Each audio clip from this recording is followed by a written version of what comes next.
Mesdames, Messieurs, bonsoir et bienvenue. Il est 20h, les titres du journal.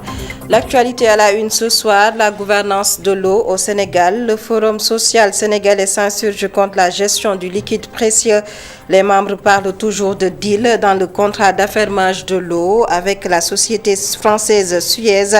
Mamadou Mignan Diouf et compagnie prévoient une marche et il compte saisir l'Assemblée nationale pour l'ouverture d'une enquête parlementaire.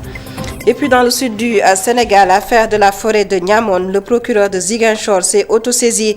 Le collectif pour la défense de la forêt classée de Niamone salue l'initiative, une réaction un peu tardive selon le maire de la localité qui réclame une déclassification de la forêt. Vous l'entendrez dans cette édition. Également au menu de ce journal, le Kassak aux cérémonies des circoncis, toujours pratiquées au quartier Djokoul à Rufisque, la culture lébou et les valeurs traditionnelles inculquées aux jeunes. Le Kassak, le sujet de la rubrique culture de ce soir à suivre en fin d'édition avec Babacar Seck. Voilà pour les titres, le développement c'est juste après ceci.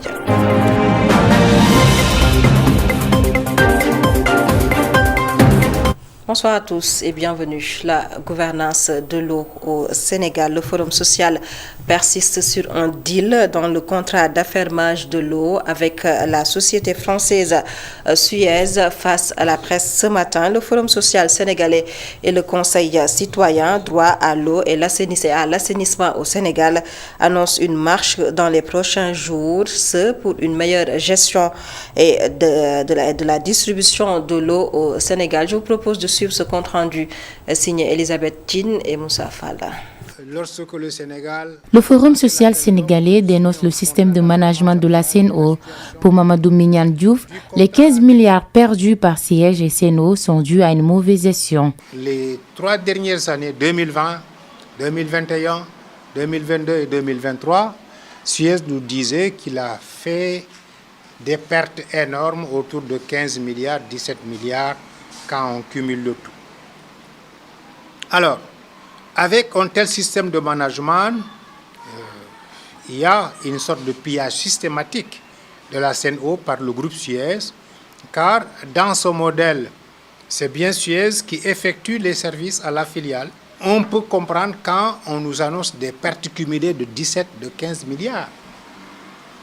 Parce que l'essentiel des produits, des bénéfices, des achats, mais retourne en France. Mamadou Mignan Diouf invite le gouvernement à revoir le contrat d'affermage attribué à la société française Suez. Nous demandons au gouvernement de bien revoir la situation du contrat d'affermage attribué à Suez, mais aussi de réparer les injustices en cours actuellement contre les travailleurs, dont certains sont menacés de licenciement. Par ailleurs, le Forum social sénégalais a annoncé son plan d'action.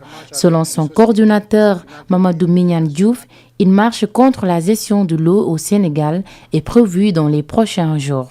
Le Forum social sénégalais, fidèle à sa ligne de défense des intérêts du Sénégal et des travailleurs, compte déployer un plan d'action qui va avoir comme priorité d'organiser une marche contre la gouvernance de l'eau au Sénégal et contre Suez et les sociétés privées dans le monde, une marche avec les ASUFOR, les organisations syndicales, de consommateurs, etc. On pense aussi à aller vers une saisie de l'Assemblée nationale pour qu'une enquête soit faite dans le secteur de l'eau et notamment dans le contrat attribué à Suez. Le Forum social sénégalais a fait part aujourd'hui de ses préoccupations et inquiétudes. Objectif, défendre les travailleurs de la CNE. Elisabeth Tine, le Forum social sénégalais réclame également la mise en place d'une autorité de régulation de l'eau au Sénégal. Mamadou Mignan Diouf soutient que le Sénégal doit s'inspirer du modèle de certains pays pour une meilleure gestion de l'eau. Je vous propose de l'écouter toujours au micro de Elisabeth Tine. Si on pense avoir une structure de régulation du téléphone et des médias, il faut aussi avoir une autorité de régulation de l'eau. Parce que sans l'eau, on ne peut pas parler de téléphone, on ne peut pas parler de médias, on ne peut pas parler de journalistes. Il faut aussi aller vers une constitutionnalisation du droit à l'eau et à l'assainissement. beaucoup de pays ont inscrit dans leur constitution que l'eau est un droit. Le Burkina l'a fait.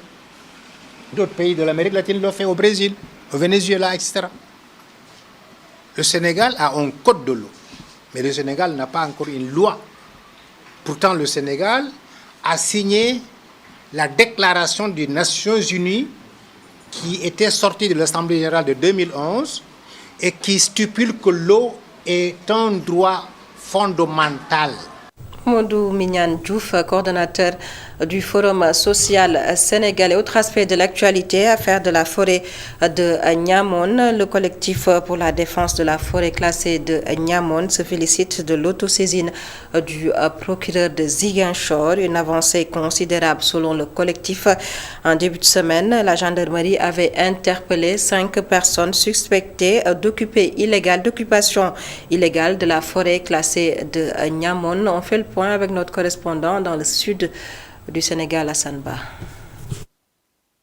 Le procureur de la région de Ziguinchor a engagé des poursuites dans l'affaire de la forêt classée de Niamone, entraînant l'arrestation de plusieurs individus. Le début des auditions a été salué par le collectif qui s'est longuement battu pour la défense des intérêts et la préservation de cette forêt située entre les communes de Niamone, Koubalan et Tangori. Aux populations de Niamone, nous estimons aujourd'hui que l'autorité a été attentive à nos interpellations.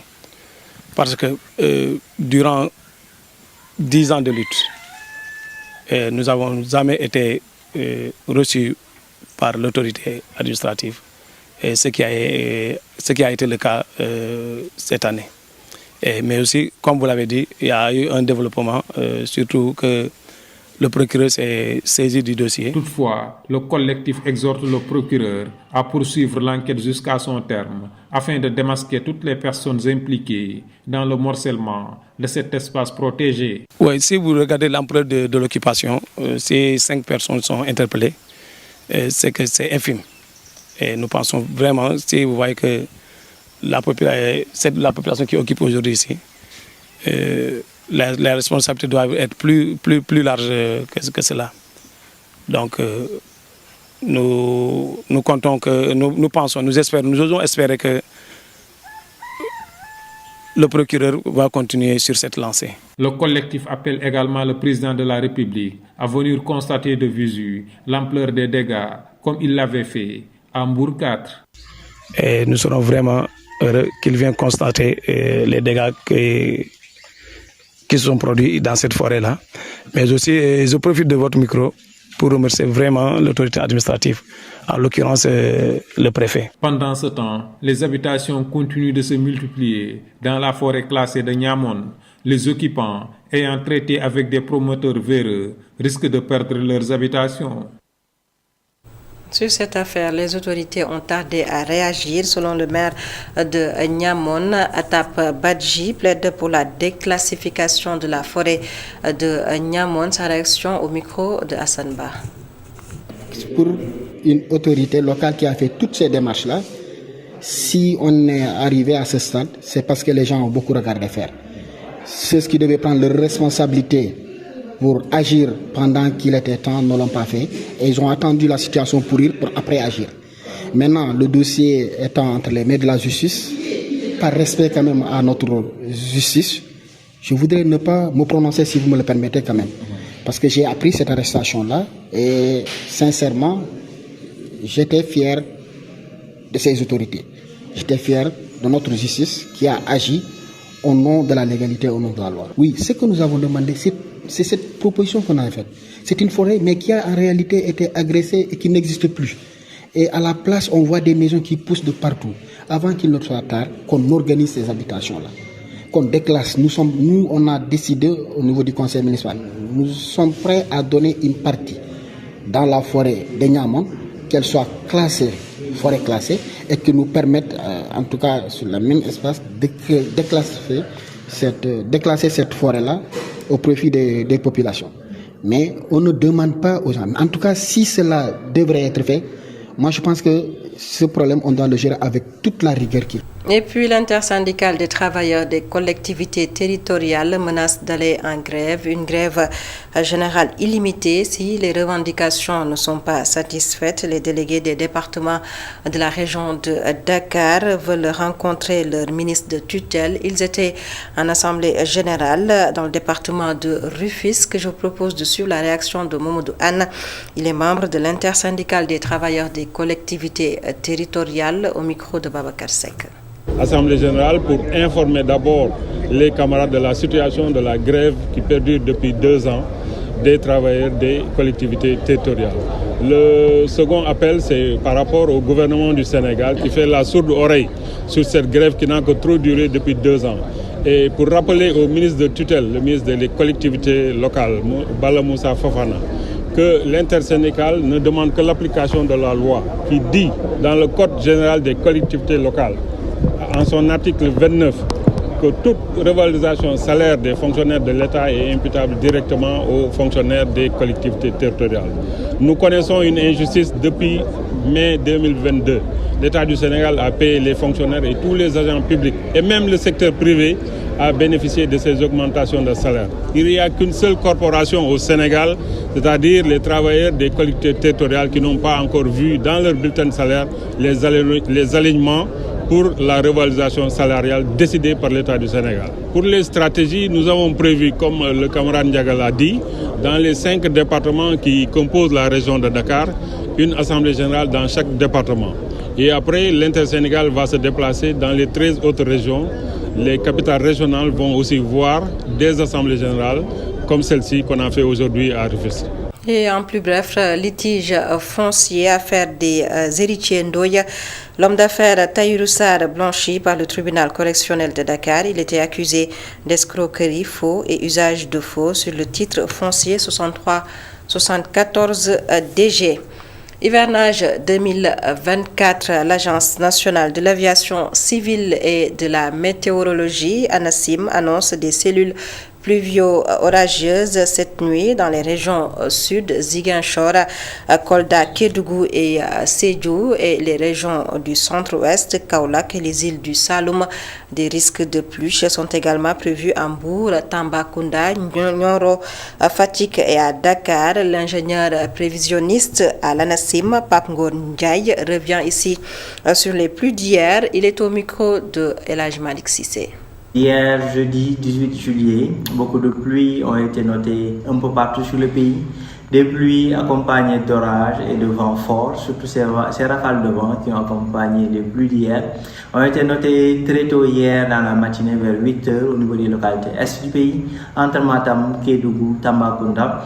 Ces orages et pluies accompagnés de vents forts ont par la suite évolué au courant de la journée au niveau des localités ouest, atteignant la zone centre au courant de l'après-midi et le littoral pratiquement en fin d'après-midi.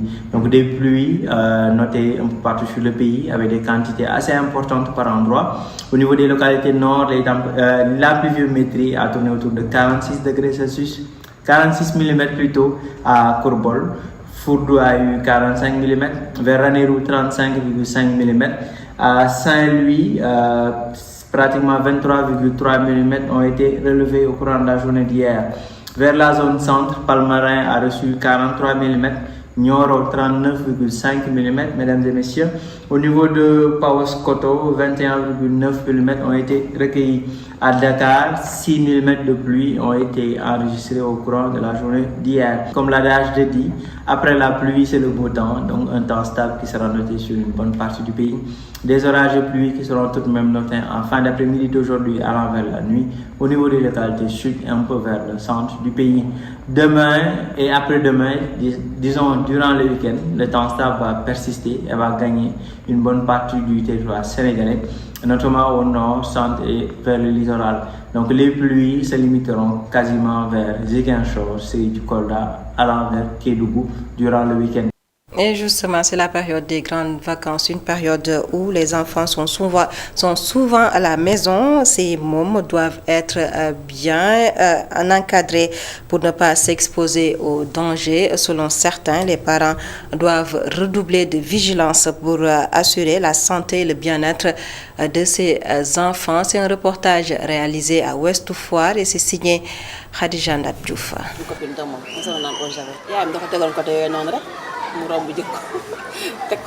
Les détergents, des produits qui peuvent nuire à la santé de l'enfant en cas de consommation. Dans les ménages, certains enfants n'échappent pas à ce danger avec des produits dangereux laissés à leur portée. Khadiba, mère de famille, parle de négligence. Mais c'est de la négligence. Dès le début, je vous ai dit que c'est de la négligence. Parce que ces produits-là doivent être isolés, sécurisés, et les enfants ne doivent pas faire accès à ces produits. Pour protéger ses enfants, Ami Kanté fait en sorte qu'il n'ait pas accès à des produits pouvant les nuire. Je fais en sorte qu'il n'ait accès à aucun produit. Je préfère enfermer certains produits quelque part où ils ne les verront pas. En cette période de vacances, ces mères interpellent les autres parents à plus de vigilance. Il faut être vigilant. Une maman doit être vraiment très vigilante envers son enfant. 5 ans, 6 ans.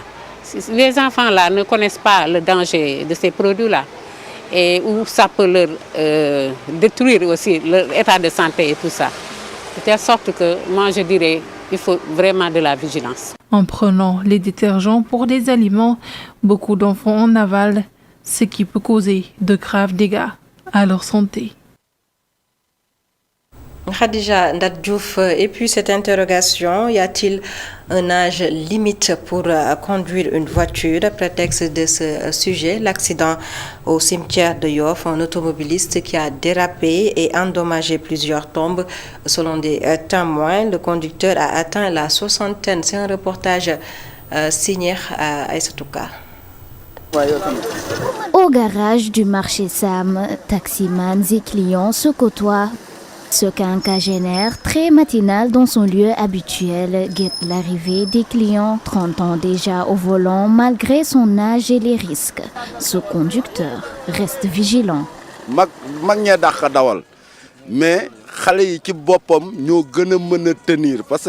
Je suis conducteur de taxi, j'ai fait 30 ans dans le métier. Je ne suis plus jeune, c'est vrai que la vision fait défaut parfois, le manque de réflexe, mais nous, les personnes âgées, sommes beaucoup plus vigilants que les jeunes lorsqu'on est au volant.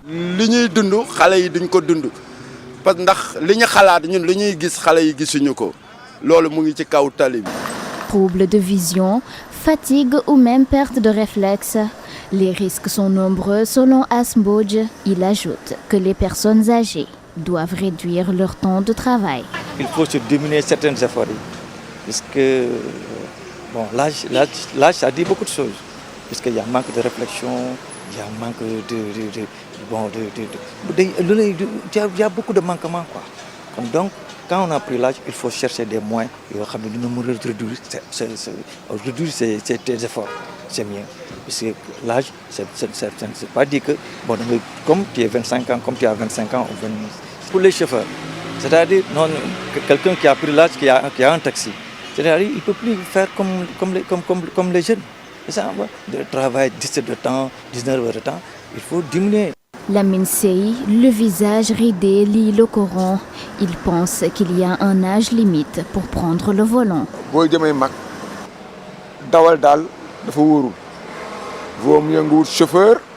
Il y a un âge pour conduire. Les personnes qui ont 60 ans ou 70 ans ne doivent pas tenir le volant. C'est très risqué. De nombreuses personnes âgées prennent le volant jusqu'à un âge avancé. Cela peut représenter un risque sur le bitume. Entre sagesse et vieillesse, les concernés ne sont pas prêts à prendre leur retraite. Mais c'est tout cas, la communauté mouride célèbre les 100 ans du rappel à Dieu du fondateur du mouridisme. Après Touba et Louga, Dakar va accueillir les activités culturelles les 20 et 21 juillet. À la grande mosquée Massalikul Jinan, le comité d'organisation du centenaire du retour à Touba de Cheikh Ahmadou Bamba Khadimou Rassoul revient ici sur l'organisation et les activités prévues. Cheikh Abdou Lahad Gaïndé Fatma, porte-parole du comité, au micro de Cheikh Sall. Cheikh Mountakha a donné un ticket à Serigne Ahmed Makhtar pour célébrer le centenaire du retour de Serigne Touba à Touba. Nous avons commencé les festivités à Touba même en parlant de Cheikh Mohamed Moustapha qui a été le maître d'œuvre de tout cela. Nous avons été à Louga où on a abordé les thèmes liés à l'unité de la Oumma islamique, au rôle que joue le mouridisme dans la paix et la stabilité sociale du pays. Et nous nous apprêtons à venir ici donc à Dakar les 19, les 20 et 21 juillet, samedi et dimanche. Les manifestations se dérouleront le 20, le 21, le dimanche. Nous allons commencer à 10h avec la cérémonie officielle en présence du porte-parole du Khalife général des Mourides. Et après la prière du Tisbar, après le déjeuner, nous allons donc commencer proprement dit les conférences. Et 5 thèmes seront abordés. On parlera de la dimension sociale et environnementale de la ville de Touba. On parlera de l'éducation contemporaine.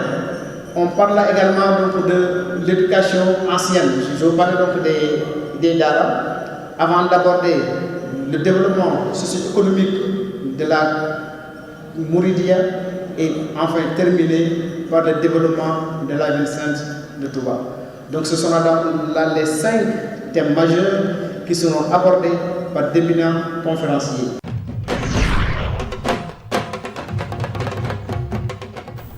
Et vous l'avez compris, place à présent à la rubrique culture, le Kassak ou cérémonie des circoncis, toujours à pratiquer à Rufisque, plus précisément au quartier Djokul, la manifestation culturelle, une occasion pour inculquer aux jeunes des valeurs culturelles et la culture lébou, le Kassak, sujet de la rubrique culture signée Babacar Sek. Une semaine après la circoncision de plus de 180 enfants des quartiers de Djokul et environ, les initiateurs ont organisé une cérémonie de Kassak pour imprégner les circoncis à la tradition lébou. Et cette circoncision, c'est un droit, c'est une obligation, mais ce n'est pas obligatoirement qu'il soit gratuit. Mais nous sentons la nécessité des parents, nous sentons une obligation de participer à la société et d'une participation directe. Si tu vois ses parents, tu sens nettement la nécessité, tu sens nettement la satisfaction. Je sens une satisfaction totale. Mais ce que je sens moi, toute personne le peut sentir. La cérémonie de Kassak est l'occasion de montrer des exemples aux enfants, mais aussi d'inciter les parents à prendre soin d'eux. Ils ont un rôle très important. Les enfants doivent être encadrés, doivent être sentis dans une société. L'éducation de base, c'est très important. Mais on parle d'éducation de base en citant les parents. Les parents, ce sont le père et la mère. Si tu vois aujourd'hui, tous ces enfants sont venus accompagnés par leur mère. Et les hommes, je ne sais où sont. Mais ce sont leurs mères qui sont là, encadrant leurs enfants. Que je déplore, parce que la famille se compose de 2 personnes. Et quand un enfant se sent encadré par ses parents, son père et sa mère, cela l'encourage. Cela génère une sécurité envers lui. Et cette sécurité génère une réussite. Et c'est ce qu'on veut. Les parents se réjouissent de l'acte posé par les organisateurs qui ressuscitent une vieille tradition. En tout cas, c'est une occasion pour nous de magnifier ce genre de gestes, ce genre d'action-là. Parce que qui connaît Djokul, un quartier traditionnel, sait que ces activités-là, dans le passé, en tout cas, se faisaient régulièrement. Mais à un moment donné, par rapport à une situation, par rapport à, en tout cas, des évolutions, cette activité-là s'est raréfiée. Mais quand une personne comme Abdou Diallo revient en tout cas nous faire revivre ce genre d'activité-là, nous ne pouvons que le remercier, nous ne pouvons que le saluer, mais nous ne pouvons que l'encourager. Dans le cadre des activités éducatives pendant les vacances, les autorités sont invitées à accompagner cette initiative pour son élargissement dans les autres quartiers de Rufisque.